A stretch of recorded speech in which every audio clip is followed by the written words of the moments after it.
Hello, welcome to Our Spain Poco A Poco. How's it going, Gaetano?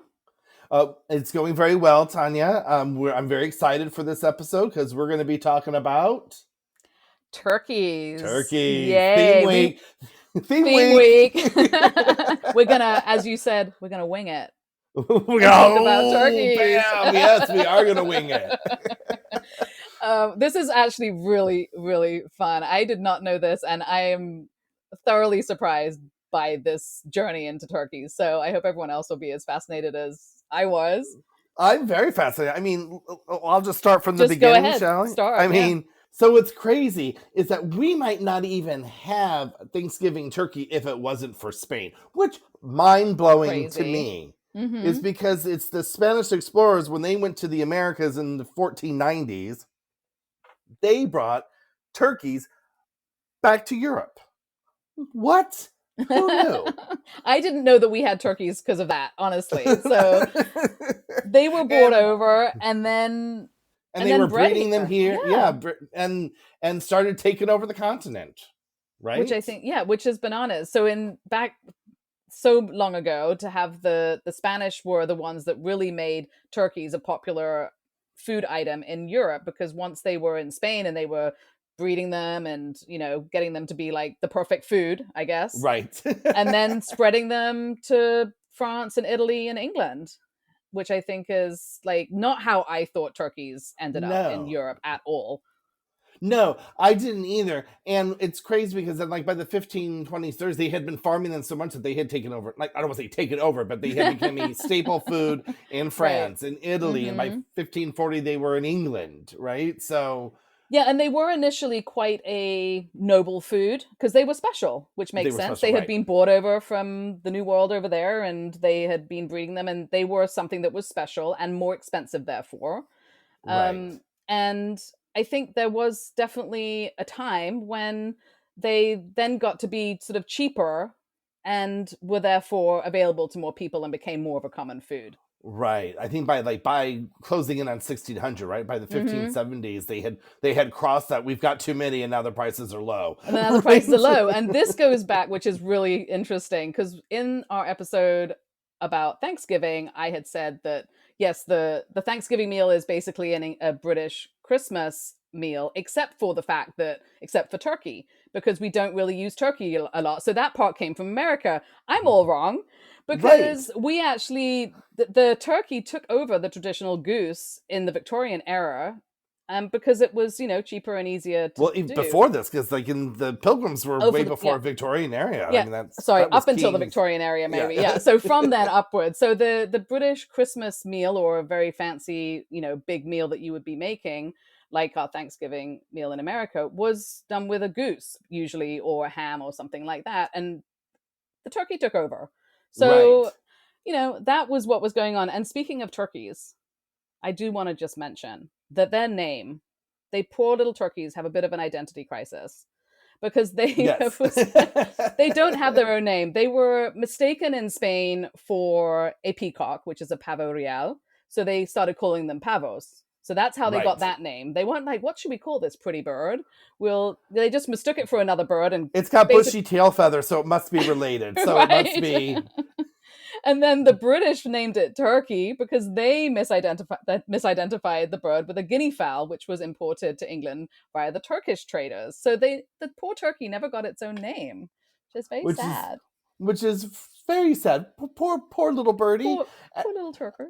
And then when the Pilgrims came over, I mentioned they then brought him to the Americas, and so the Thanksgiving meal. So growing, I'm 53, so growing up in America in first grade, we were told Hmm. that the English didn't know what they were doing and were starving, and the friendly happy Indians showed them how to cook turkey and all Right. these things. And no, I mean we talked about it. That was very similar to the English meal, but no, we're literally told that the Indians didn't do anything. They actually knew already how to cook this bird. They had already Right. taken it.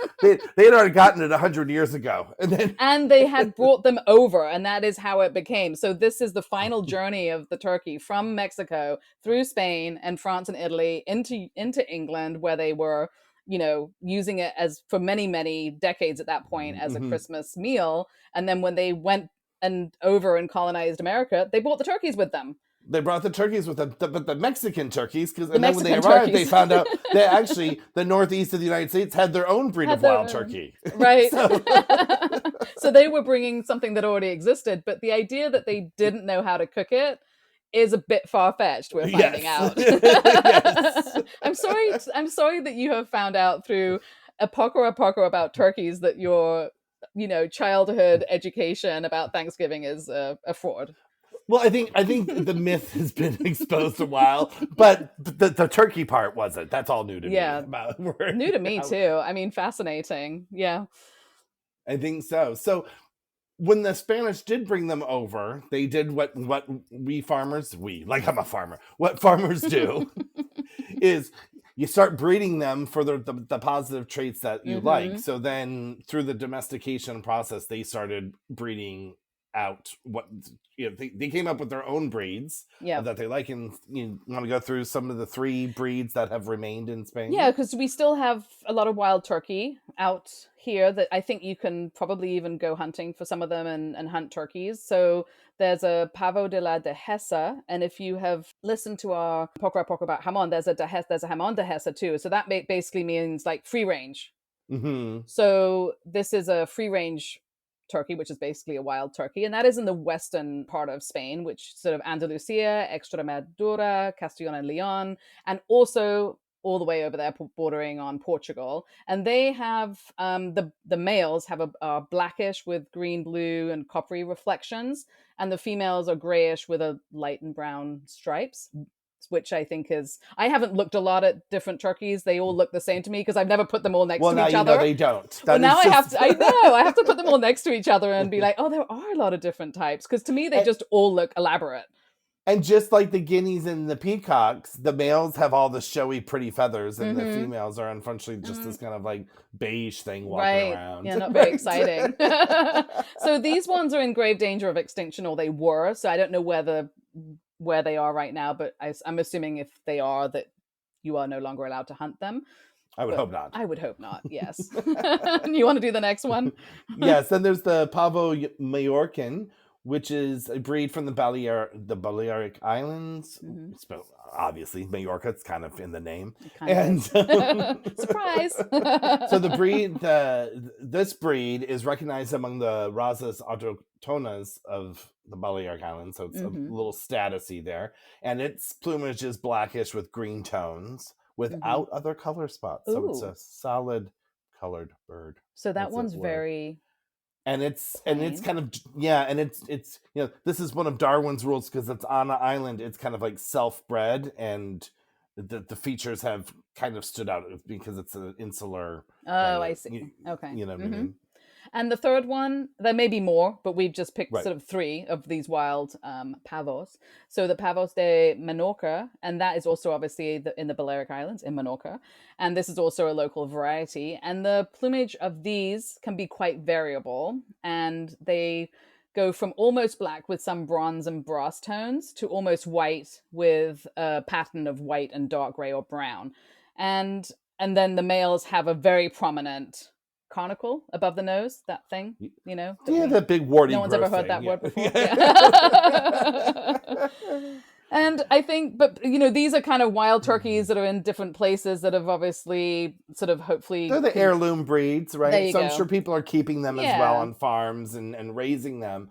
But then there is the domestic turkey, which is Yes. just your white turkey. But what's interesting about the domestic turkeys here, I mean, in Europe in general, we're not, they're filling them with hormones, all that. So you don't have the top heavy, busty turkeys that you have that are all No. breast meat in But I'm sure America. they've bred them for the ones that are as plump as can possibly be, I would I guess so. imagine. Well, I Yeah. guess, but whenever I've ordered them, there's one size turkey you're getting. You're not like, I'd Oh, like a yeah. 25-pounder, you know? No, I mean, so in Spain, I would say in general, they are, breeding turkeys commercially for some sliced meat. You might be able to find some ground turkey, maybe, but I mean, you're not getting whole turkeys massively. Whole So turkeys are hard to find, but you'll very, find the legs and breasts at the store, yeah, like, and you'll find for roasting. maybe some pates or something made of, I mean, some Yes. things like that. But if exactly like you said, if you're looking for a whole turkey for your Thanksgiving or for a meal, it's a pretty much one size fits all, and you can cook as many of those as you want. But I mean that Right. you're not going and asking for a large variety of poundage of a turkey in that regard. No, No. no. She was like, it's between 5 and 7. I was like, oh, seven's good. And she was like, Right. no, it's between 5 and 7 kilograms. It'll be whatever it It'll be shows in up. that range. We're not weighing them for Right. you. And there may still be a pound of feathers on it. So just keep that in mind when you're weighing it.